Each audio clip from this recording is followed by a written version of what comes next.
While Mercedes has maintained their zero sidepod philosophy for 2023 and believes they have resolved their issues with the W13, the team has a Plan B car on standby in case problems arise. Will we see Mercedes adopt a complete strategy this season? And will they try to copy Red Bull or Ferrari? Let's find out. The W14 will retain the zero sidepod philosophy, with some changes to the air duct design around the engine cover. Given the problems that led to a nearly winless season in 2022, Mercedes' vote of confidence in their car design was a bit surprising to hear for some fans. According to Sky Sports F1 analyst Ted Kravitz, Mercedes has another car concept that is more in line with Red Bull's design, that it can introduce midway through the season if their issues from last season continue. They're giving their big idea, which was a failure last year, one more go. But I believe they have a Plan B in production, said Kravitz. If they need to, they can go to a Plan B, which is the Red Bull or Ferrari style of doing things in the middle of the season. Kravitz, known for having scoops on Mercedes, had already been denied by Mercedes, and they were quick to deny any rumours that the W14's first laps were hampered by technical issues as well, when it was tested at Silverstone. According to Kravitz, the team believes it has a proper handle on what went wrong with the W13 last season, and it does not expect a massive leap in performance out of the gate. He continued, "These rules are what they are for a few years yet, so they've got to get it right at some point. But at the moment, they're saying, look, we think we've got a proper handle on what went wrong last year. We still think our way, which is unique in the pit lane. Having very slim side pods is the way to go aerodynamically. Most of the downforce is generated by the floor, which you can't see, but they're saying don't expect anything too soon. So we'll definitely be on the lookout for all the data Mercedes records during testing and the first races of the season. If they deem the gap to be too big, we could see a whole different Mercedes in the second part of the season. But let's not forget that the same rumour was spread last year, so it might all be a smokescreen to divert the competition." Next to this surprising news, the FIA has revealed some new rules and changes together with Pirelli for the next season. First up, and most recent, the FIA has revealed that DRS zones at 5 Formula 1 circuits will be changed this year to improve the spectacle. During the first race of the new generation of cars, it was universally agreed that DRS passes were too easy at some venues, while zones were too short at others. After thoroughly scrutinising last season's statistics, the FIA has disclosed that changes would be made at the Bahrain, Jeddah, Melbourne, Baku and Miami circuits to help balance things out. Although no specific changes have been announced for each circuit, Melbourne will gain a 4th DRS zone to assist closing cars down. The FIA has confirmed that resurfacing work is being carried out in Baku and Miami, with Jeddah continuing with circuit adjustments to increase visibility. During a recent meeting of the F1 Commission in London to examine a variety of issues, it was also agreed that restrictions limiting what radio signals may be transmitted between drivers and teams will be eased going forward. Some years ago, there was a crackdown to prevent teams from overcoaching drivers. During sprint race weekends, changes will also be made to how Parc Fermé is organised. Teams will have more leeway to replace parts that are regularly broken, and self-declared forms from the teams will be used more to better police themselves. The phrasing of regulations governing the distribution of points for abbreviated races, which created controversy during last year's Japanese Grand Prix, has also been revised. The changes will guarantee that full points are only granted for races that run close to their entire extent, while limited points will be issued if events are cut short or cannot run their full distance due to interruptions. It has also been decided that both teams and power unit manufacturers would have a winter stoppage. The expenditure ceiling for each Grand Prix above the 21 race limit has now been upped from $1.2 million to $1.8 million. This was done because the extra events were often flyaways that were more expensive than races in Europe. And from the 6th race of the 2023 Formula 1 season at Imola in April, a new Pirelli Wet Weather tyre that does not require blanket heating will be deployed. The specification revision was formally accepted during the F1 Commission meeting. An F1 FIA statement said that, following successful testing by Pirelli, with the support of teams, Pirelli have arrived at a wet weather tyre which is much more performant than the previous specification.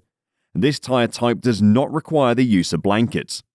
The new standard was established following special wet weather test sessions conducted by many teams over the winter, and it was initially intended for 2024, when covers for both wet and dry tyres are due to be prohibited. Wet conditions, particularly visibility, have been a big discussion topic in recent years following numerous contentious races, most notably the 2021 Belgian Grand Prix. The F1 Commission also stated that the new wet weather package project, in which cars will be fitted with spray-reducing wheel arches, will be tested on track in the middle of this season.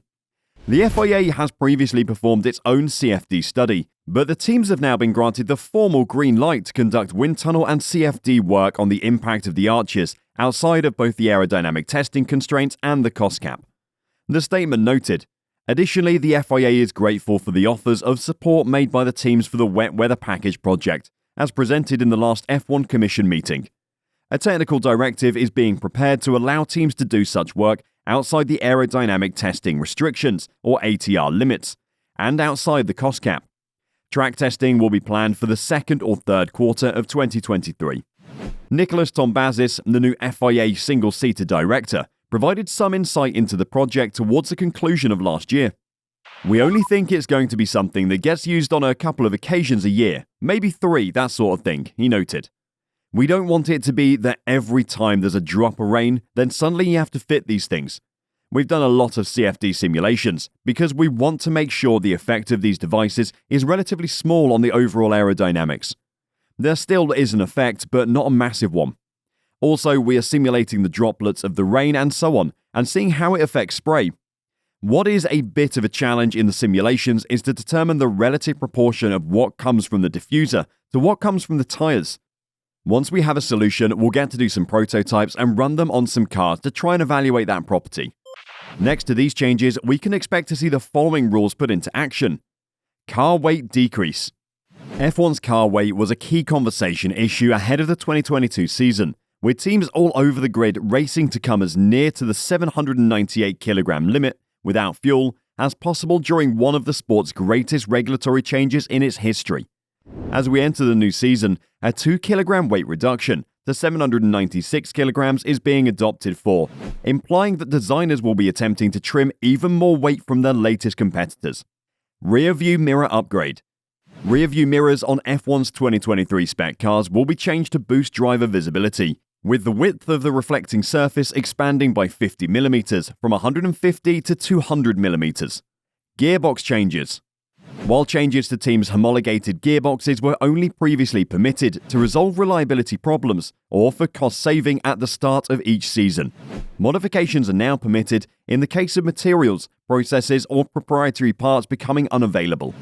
Yet, in all situations, detailed paperwork supporting the change must be produced, prior clearance from the FIA must be sought, and the adjustment must not provide any performance benefit. The FIA will next distribute a summary of the changes to all teams. Fuel temperature regulation changes. For 2023, gasoline in a car shall not be cooler than 10 degrees Celsius below ambient temperature, or 10 degrees Celsius down from 20 degrees at any time after leaving the competitor's permitted garage area. A new qualifying format. A revised qualifying format will take place at up to 2 events in 2023, for the aim of assessing whether the adjustments are acceptable for succeeding championships, as per the amended regulations. This means that tyre compounds will be required for each stage of F1's traditional 3-part qualifying session. Hard tyres only in Q1, medium tyres only in Q2, and soft tyres only in Q3. Intermediates and wets will be allowed if the RQF sessions are declared wet. Each driver may utilize no more than 11 sets of dry weather tyres, 4 sets of intermediate tyres, and 3 sets of wet weather tyres at RQF events. This contrasts with the standard weekend allotment of 13 sets of dry weather tyres, 4 sets of intermediate tyres, and 3 sets of wet weather tyres. And finally, grid penalty changes. Grid penalties were highlighted at last year's Italian Grand Prix, when several drivers took power unit and gearbox-related drops and flipped the order. Following some uncertainty about how these were implemented, the regulation's phrasing has been modified. The relevant section now reads, classified drivers who have accrued more than 15 cumulative grid position penalties or who have been penalised to start at the back of the grid will start behind any other classified driver. Their relative position will be determined in accordance with the qualifying classification.